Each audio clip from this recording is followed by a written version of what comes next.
नमस्कार दोस्तों, कैसे हैं आप लोग। मेरा नाम सौरभ कुमार है और मैं आप लोग को यहाँ पर संक्षिप्त इतिहास एनसीईआरटी सार संग्रह क्लास 6 ट्यूटोरियल पढ़ा रहा हूँ, जो कि आपका वन लाइनर है।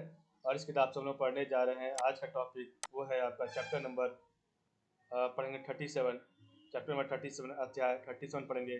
ब्रिटिश प्रभुसत्ता की स्थापना। तो आपके ब्रिटिश प्रभुसत्ता की स्थापना कैसे हुई थी 1848 से लेके 1856 के बीच में, उसी को आज हम यहाँ पर पढ़ेंगे। ठीक है, तो चलिए स्टार्ट करते हैं।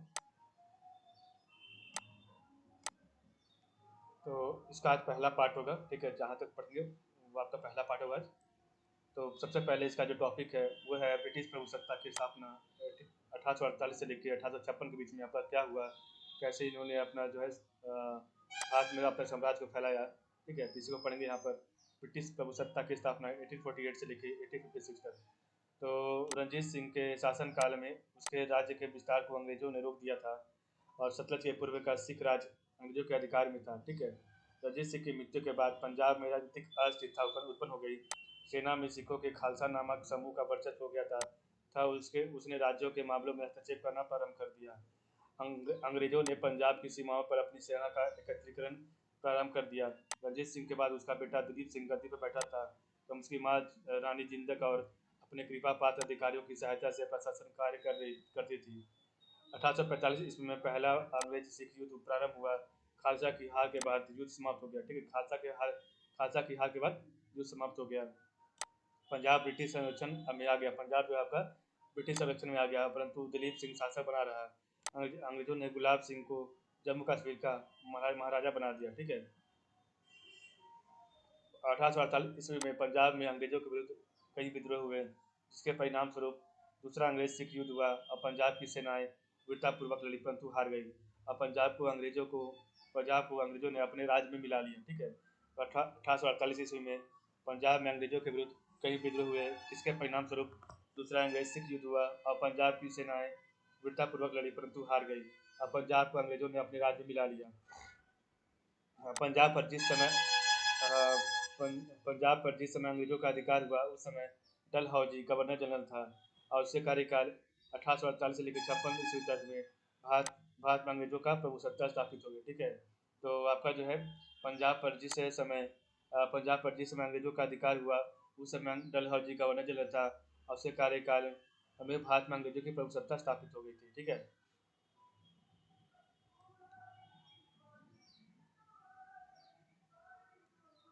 अब हम आगे पढ़ेंगे बंगाल के प्रशासन की दोहरी व्यवस्था। तो बंगाल के प्रशासन की दोहरी व्यवस्था क्या थी। तो 1765 ईस्वी से ईस्ट इंडिया कंपनी बंगाल की वास्तविक स्वामी को हो गई।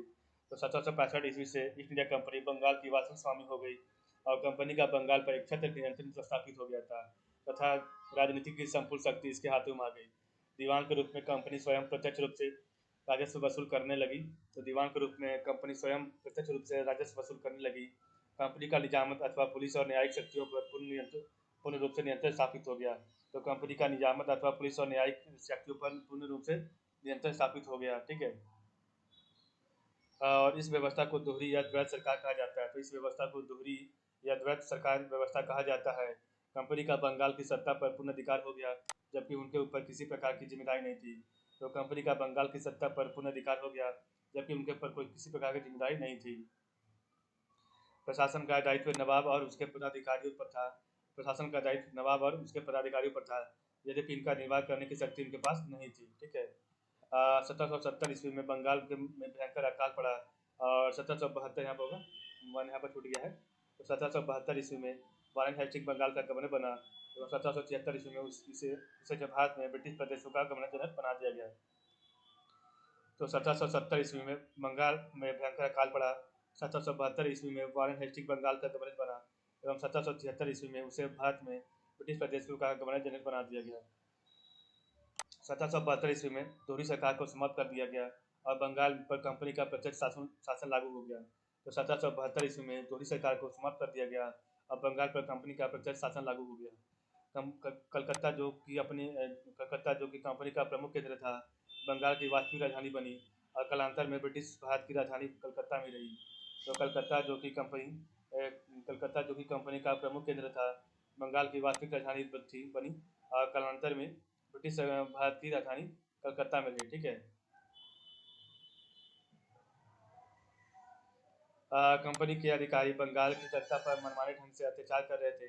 तो कंपनी के अधिकारी बंगाल की जनता पर मनमाने ढंग से अत्याचार कर रहे थे और ये अत्याचार दिन प्रतिदिन बढ़ते जा रहे थे। ठीक है, तो कंपनी के अधिकारी बंगाल की जनता पर मनमाने ढंग से अत्याचार कर रहे थे तथा यह अत्याचार दिन प्रतिदिन बढ़ते जा रहे थे।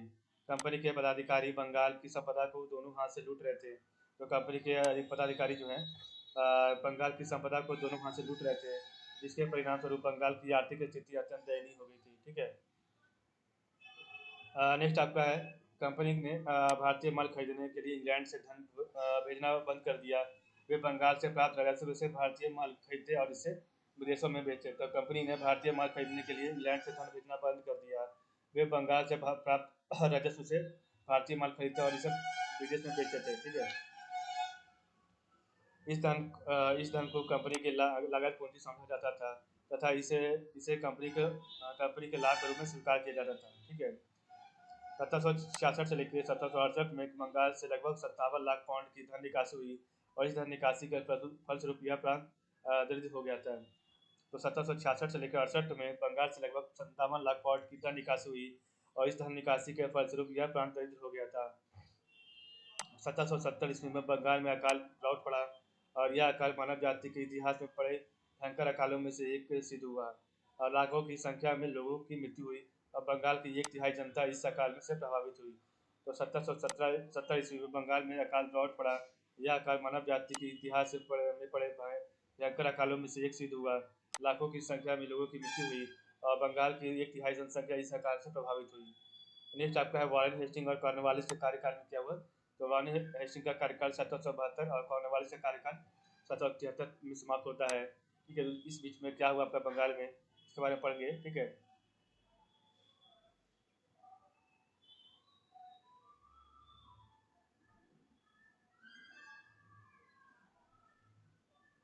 तो 1772 ईस्वी तक ईस्ट इंडिया कंपनी भारत की एक प्रमुख शक्ति बन चुकी थी। इंग्लैंड में बैठे डायरेक्टर और भारत में इसके अधिकारी बंगाल में अपनी स्थिति को मजबूत बना लेना चाहते थे। 1766 ईस्वी में उन्होंने मैसूर के हैदर अली पर आक्रमण में हैदराबाद के निजाम का साथ दिया। हैदर अली ने मद्रास काउंसिल को अपनी शर्तों पर शांति की संधि करने के लिए विवश कर दिया था। 1780 ईस्वी में हैदर अली एक बार पुनः युद्ध आरंभ हो गया। ठीक है, 1780 हैदर अली ने एक बार पुनः युद्ध आरंभ कर दिया। ठीक है, और हैदर अली ने कर्नाटक में आंग्ल सेनाओं को बार बार पराजित किया, उन्हें बड़ी संख्या में आत्मसमर्पण करने पर बाध्य किया। जुलाई 1781 में आयरकुट की कमान में ब्रिटिश सेना ने पोर्टोनोवा में हैदर अली को पराजित कर मद्रास को सुरक्षित कर लिया। दिसंबर 1782 में हैदर अली की मृत्यु के बाद उसके पुत्र टीपू सुल्तान ने युद्ध जारी रखा। दोनों में से कोई भी पक्ष एक दूसरे पर विजय की स्थिति में नहीं था, इसलिए उन्होंने मार्च 1784 में शांति संधि कर ली तथा एक दूसरे को जीते हुए राज्य लौटा दिए। ईस्ट इंडिया कंपनी के अधिकारी, तो ईस्ट इंडिया कंपनी के अधिकारी टीपू के शत्रु थे। वे दक्षिण में अपना सबसे शक्तिशाली शत्रु समझते थे। टीपू अंग्रेजों से घृणा करता था तथा अपनी स्वाधीनता के लिए सबसे बड़ा खतरा समझकर उन्हें भारत से बाहर खदेड़ने पर प्रतिबद्ध था। अंग्रेज और टीपू सुल्तान के मध्य 1789 ईस्वी में पुनः युद्ध भड़क उठा और अंततः 1792 ईस्वी में टीपू की ताजा हुई। तो अंग्रेज और टीपू सुल्तान के मध्य 1789 ईस्वी में पुनः युद्ध भड़क उठा और अंततः 1792 ईस्वी में टीपू की ताजा हुई। श्रीरंगपट्टनम में हुई संधि के अनुसार टीपू ने अपना आधा राज्य अंग्रेजों और उसके सहयोगियों को दे दिया तथा 330 लाख रुपया हर्जाना दिया। तो श्रीरंगपट्टनम में हुई संधि के अनुसार टीपू ने अपना आधा राज्य अंग्रेजों को दे दिया और उसके सहयोगियों को दे दिया तथा 330 लाख रुपया हर्जाना दिया। ठीक है, वारेन हेस्टिंग ने सन 1774 में पोस्ट मास्टर जनरल के अंतर्गत कलकत्ता जनरल पोस्ट ऑफिस की स्थापना की थी। तो वारेन हेस्टिंग ने सन 1774 में पोस्ट मास्टर जनरल के अंतर्गत कलकत्ता में जनरल पोस्ट ऑफिस जीपीओ की स्थापना की थी। सन 1784 में सर विलियम जोन्स द्वारा एशियाटिक सोसाइटी ऑफ बंगाल की स्थापना की गई। तो सन 1784 में सर विलियम जोन्स द्वारा एशियाटिक सोसाइटी ऑफ बंगाल की स्थापना की गई थी। लॉर्ड कॉर्नवालिस एकमात्र गवर्नर जनरल था जिसकी समाधि भारत में गाजीपुर उत्तर प्रदेश में स्थित है। तो लॉर्ड कॉर्नवालिस एकमात्र गवर्नर जनरल थे जिनकी समाधि भारत में गाजीपुर उत्तर प्रदेश में स्थित है। ठीक है, लॉर्ड वेलेस्ली के काल 1798 से लेकर 1805 में अंग्रेजों का प्रसार। तो लॉर्ड वेलेस्ली के काल 1798 से लेकर 1805 में अंग्रेजों का प्रसार कैसे हुआ। तो भारत में ब्रिटिश शासन का दूसरा बड़ा प्रसार लॉर्ड वेलेस्ली के काल में हुआ। तो भारत में ब्रिटिश शासन का दूसरा बड़ा प्रसार लॉर्ड वेलेस्ली के काल में हुआ। ठीक है,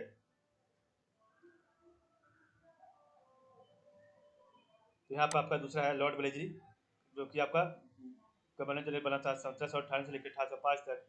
तो भारत में ब्रिटिश शासन का दूसरा बड़ा प्रसार लॉर्ड वेलेस्ली के काल में हुआ। वर्ष 1797 ईस्वी तक दो प्रमुख भारतीय शक्तियाँ अर्थात मैसूर और मराठों की शक्ति क्षीण हो चुकी थी। तो वर्ष 1797 ईस्वी तक दो प्रमुख भारतीय शक्तियाँ अर्थात मैसूर और मराठों की शक्ति क्षीण हो चुकी थी। अपने राजनीतिक उद्देश्य को पूरा करने के लिए वेलेस्ली ने 3 उपायों का सहारा लिया। तो अपने राजनीतिक उद्देश्य को पूरा करने के लिए वेलेस्ली ने 3 उपायों का सहारा लिया: सहायक संधि प्रथा, खुला युद्ध और पहले से अधीन बनाए जा चुके शासकों का क्षेत्र हड़पना।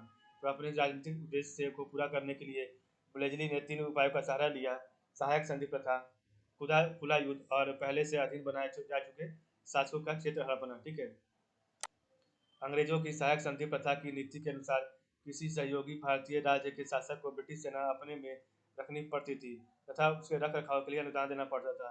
तो अंग्रेजों की सहायक संधि प्रथा के नीति के अनुसार किसी सहयोगी भारतीय राज्य के शासक को ब्रिटिश सेना अपने राज्य में रखनी पड़ती थी तथा उसके रख रखाव के लिए अनुदान देना पड़ता था। सहायक संधि के अनुसार सामान्यतः भारतीय शासक को अपने यहाँ एक ब्रिटिश रेजिडेंट रखना पड़ता था। सहायक संधि के अनुसार सामान्यतः भारतीय शासक को अपने यहाँ एक ब्रिटिश रेजिडेंट रखना पड़ता था। सहायक संधि से संबंध भारतीय शासक अंग्रेजों की स्वीकृति के बिना किसी और यूरोपीय को अपनी सेवा में नहीं रखेंगे तथा गवर्नर जनरल से सलाह लिए बिना किसी दूसरे भारतीय शासक से कोई वार्ता नहीं करेंगे।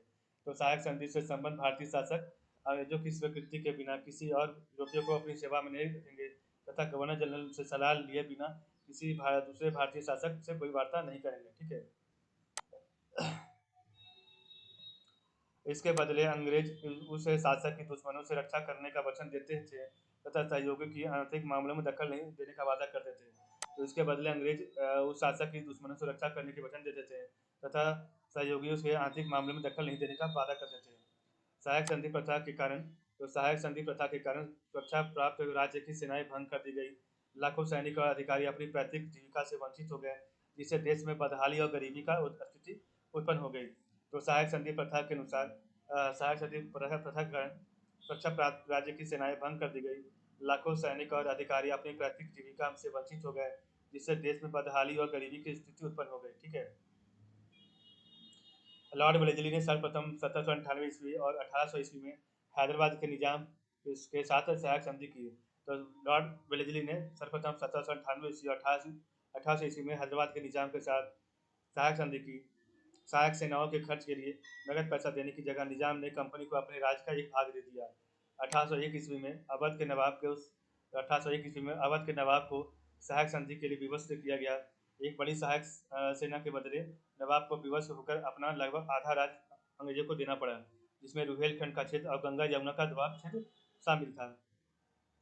वेलेस्ली मैसूर, कर्नाटक और सूरत के साथ साथ और भी कड़ाई से पेश आया, परंतु मैसूर का टीपू सुल्तान कभी सहायक संधि के लिए तैयार नहीं हुआ। तो वेलेस्ली मैसूर, कर्नाटक और सूरत के साथ और भी कड़ाई से पेश आया, परंतु मैसूर का टीपू सुल्तान कभी सहायक संधि के लिए तैयार नहीं हुआ। ठीक है,